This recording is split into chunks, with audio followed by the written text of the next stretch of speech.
Hey everybody, my name is Bruce, and today I'm here to discuss the use of plain English as an effective writing style for business communication. The plain English approach was something that we covered in Module 8 of this course, Chapter 7 in the textbook, and it stood out to me especially because it's a concept that I ran into quite a bit over the course of my career and even as a student here at Embry-Riddle.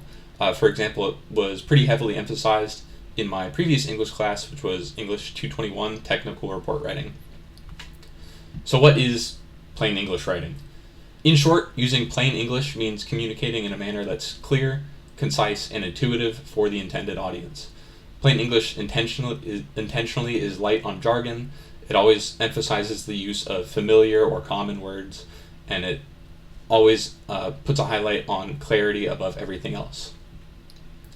This style of writing is something that almost all of us are likely familiar with already to some extent, even if we don't necessarily put the name to it, right? Most of us here seem to be either in or adjacent to the aviation world, and of course, the aviation world is full of technical manuals, regulations, checklists, or even things like written safety procedures.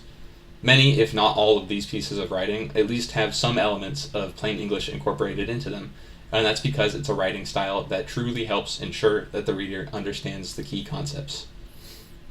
And so now that we understand the meaning and some of the benefits of plain writing, how would we incorporate it ourselves?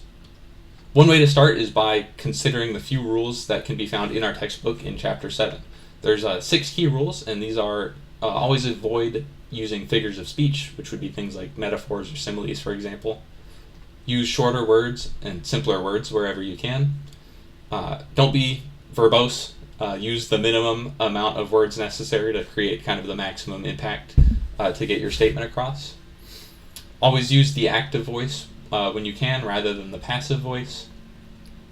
Substitute technical jargon or scientific words for a plain English equivalent whenever you can, and if you can't, then explain those terms. And then finally, understand that these rules are actually more of guidelines. They're always able to be bent or broken if at the end of the day what you're doing is enhancing the clarity of your message. It's important to highlight that using plain English doesn't imply writing informally or harming that technical accuracy of your communication or of your piece of writing. A lot of the times what it does actually is it enhances those concepts. It removes room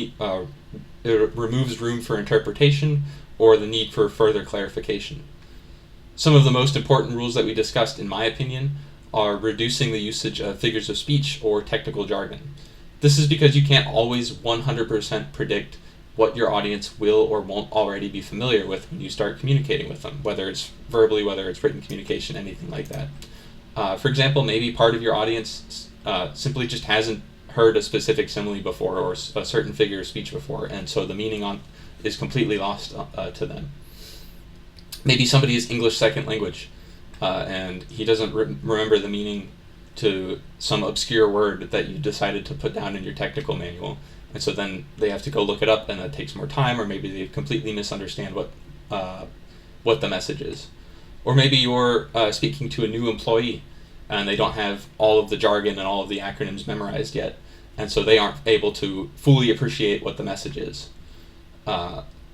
These sorts of problems are very often eliminated just by focusing on plain English, by focusing on communicating in more simple terms.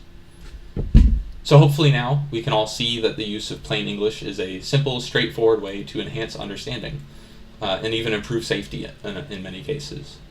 The rules of plain English are easy to follow, and they greatly enhance the impact of your message as a communicator.